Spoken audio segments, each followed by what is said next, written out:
অশান্ত বাংলাদেশ থেকে অনুপ্রবেশ রুখতে এবারে বড় সিদ্ধান্ত অসম সরকারের। অসমে আধার কার্ড পেতে হলে এনআরসিতে আবেদন করা বাধ্যতামূলক।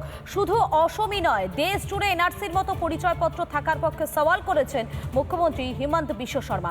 রিপাবলিক বাংলায় দেখুন সেই বিশেষ রিপোর্ট।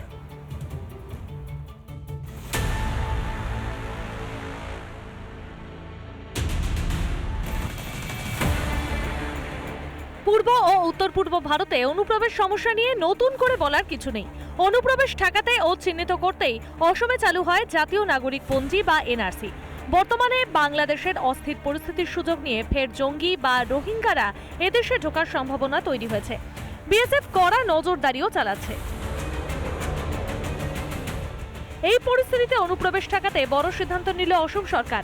আধার কার্ড পেতে হলে এনআরসিতে আবেদন করা বাধ্যতামূলক করে দিল হিমন্ত বিশ্ব শर्मा सरकार।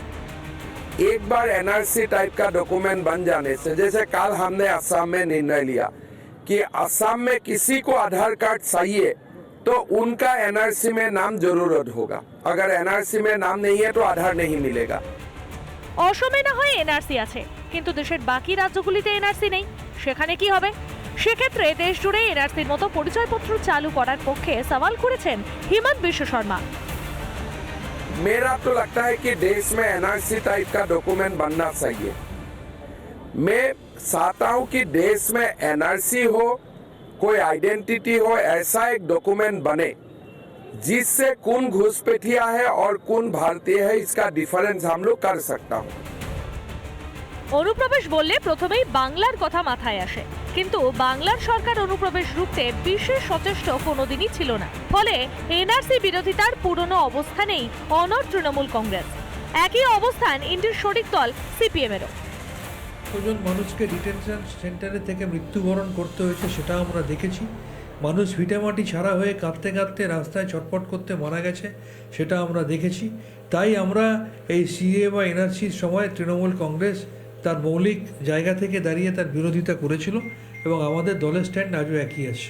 এটার তো সাংবিধানিকতা টেকাতে হবে। আর্টিকেল 19, আর্টিকেল 21, আর্টিকেল 14 ভারতবর্ষের সংবিধানটাকে তো দুমড়ে মুচড়ে ইচ্ছে মতো ফেলে দেওয়া যায় না। এই সমস্ত সিদ্ধান্ত ভবিষ্যতে আসামের বুকে আরেকটা অশান্তির সৃষ্টি করবে। চলতি বছরের মার্চ মাসেই দেশ জুড়ে সিএএ লাগু করেছে কেন্দ্রীয় সরকার। যদিও সিএএ দিয়ে অনুপ্রবেশকারীদের চিহ্নিত করা যায় না, দেশ জুড়ে এনআরসি চালু করা নিয়ে এখনো কোনো সিদ্ধান্ত হয়নি। তাহলে অনুপ্রবেশ রক্ষা যাবে কিভাবে? সীমান্তে অতন্ত্র প্রহরী বিএসএফ, কিন্তু রাজ্য সরকারেরও দায়িত্ব শেষ হয়ে যায় না, দায়িত্ব নিতে হবে রাজ্যগুলিকেও। রিপাবলিক বাংলা। নানা ধরনের কন্টেন্ট দেখার জন্য লাইক করুন, শেয়ার করুন আমাদের ফেসবুক পেজ, সাবস্ক্রাইব করুন আমাদের ইউটিউব চ্যানেল।